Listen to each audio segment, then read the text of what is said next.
Welcome to CBFU from the shop for the week of August 5th, 2015. Summer's going by like that. Oh, what a shame. Yeah. What's our first book? Well, I've got this Justice League Gone and Monsters one-shot of Wonder Woman. It's by Mateus and Bruce Timm. They co-wrote it, and the art is by Leonardi, I guess? Is that what it is? Okay. Well, it's a good book. What I understand, it's Becca is a new god, correct? And I'm not familiar with the character, but it was a good book.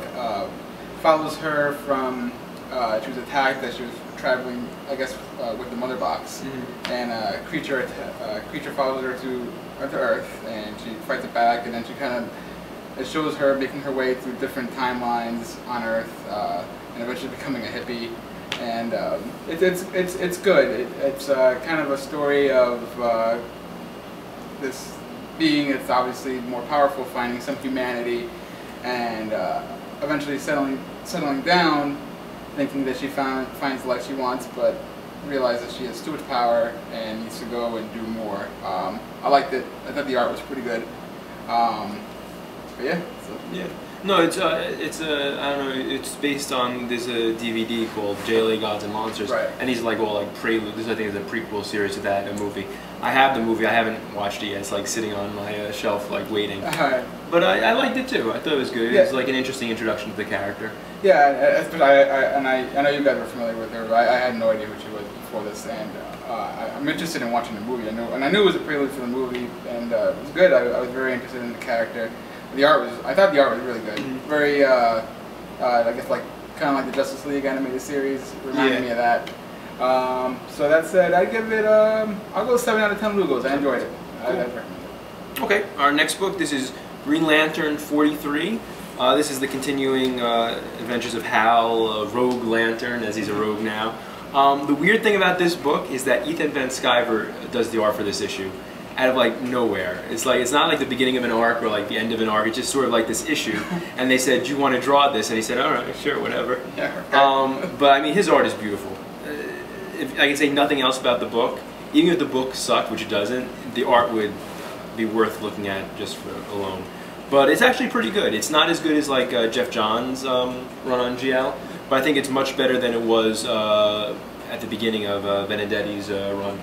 So I like it a lot better than it was. What do you think? I thought first of all, yeah, the art gorgeous throughout the whole book, and I don't even think it's better than the Star Trek Green Lantern. I think I enjoy that even more. Yeah. But it was cool. Like it reminds me. I feel like we should title this book Green Lantern Space Renegade. Renegade, the show that was on Channel 9 like in the early '90s. That's what it reminds me of. It should be like Lorenzo Lamas. He should play Green Lantern. Well, he does have the long hair. He does have the long hair. That's what it reminds me of. It was good. It was interesting. I like the banter between. I really love the banter between the spaceship, his ship, and Hal. It's funny. Well, banter's great. Banter's very important. Banter's very important. Yeah, no, it's good. It's better than it. The best I can say about it is it's better than it was. Yeah. It's better than it was. But it's definitely still no Jeff Johns or even the Star Trek Green Lantern. No, right, not even close. But it's good, and Ethan Van Sciver, for whatever reason, he's drawing this issue of this one book. It's just random. I'm like, yeah, you know what? Good for him, and good for Green Lantern. Pay me. Yeah, pay me some money. I'm not going to be able to do a series or a mini-series. I will do this one issue for you. Now pay me my money.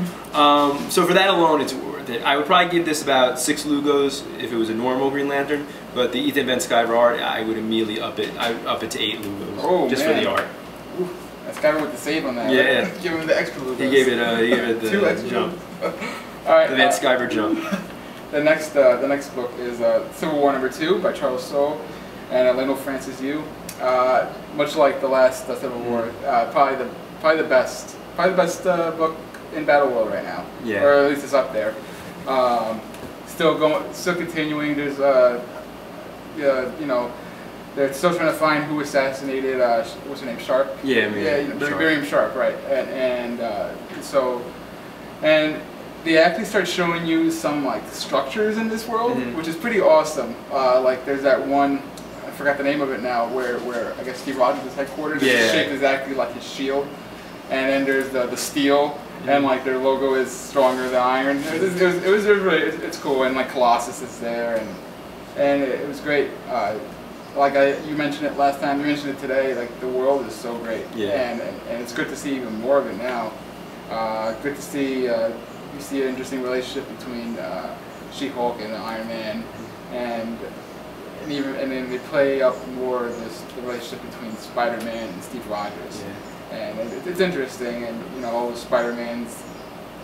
There's an interesting part of this book that I think we didn't really, we didn't talk about when we finished, but Spider-Man, they are kind of on an infiltration mission, and he says, he mentions specific people that are going to get vengeance, like Electra from Matt Murdock, and not so much of a spoiler, and the Black Panthers. The Black Panther has to get their revenge, and and of course he is doing it for Mary Jane. It's just like a good diving into all their their I don't know what the word I'm looking for is. Their past and their motivations. So it's cool. Yeah, no, it was really good. It's definitely one of the best, one of my favorites. It's quickly climbing to the top, if not at the top. Because it's like the one book where it's this world. I could spend years in this world, the past of this world. They show a timeline of events, for what happened with the regular Civil War, and then what happened events after the Civil War. And I want to know all about those events. There are so many cool moments in this book. There's a cool moment. Storm has a really cool moment. Colossus has a cool moment. So many characters have these really cool moments. Colossus probably has the coolest moment. Yeah, I think it's one of my favorite Charles Soule books that he's done for Marvel. I think it's one of the best that he's done. I think I'd be inclined to agree with you. And like you mentioned the timeline, they could just have they should just have Civil War type tie-ins just for all the events that happened, right? They should just do that. And if anything, I think this improves on the original Civil War event. Oh yeah, I'm enjoying this more than the ending of Civil War. Yeah, it's just really good. And that said, easily I'd give this book probably 10 of those. Yeah. The first one was great, and I think this one's even better. Yeah, no, definitely. Okay, our last book for the week. This is Amazing Spider-Man Renew Your Vows #3. This is Dan Slott and Adam Kubert. This series started on a rough note. The first issue I didn't really care for. I thought it was one of the weaker Battle World books. It was just it was okay, but it was nothing special. But thankfully it's improved over the last 2 issues, and this it's pretty good. I mean, Adam Kubert, his work looks much better here than it did in the first issue, I think, and it's a better Spider-Man story. Yeah, for sure. I thought also the first issue was incredibly rushed. Just rushed, and they fit as much as they could into this, just to create this world. That said, the second issue I thought was good. This issue is easily the best one. Yeah. I really enjoyed the daughter in this book more than I did even in the second issue. Kind of giving her more character, and her actually finding out all of her dad's past exploits. Oh, not all, but she kind of summarizes it for him. And as she's telling him, as Mary Jane is telling her daughter about Peter and him being Spider-Man, she kind of recalls all his tragedies. Yeah, but she leaves that out. She leaves it out. Did he always win? And she goes, yeah, sure, okay. That's what you tell a child. And I guess, but in a way, she's right.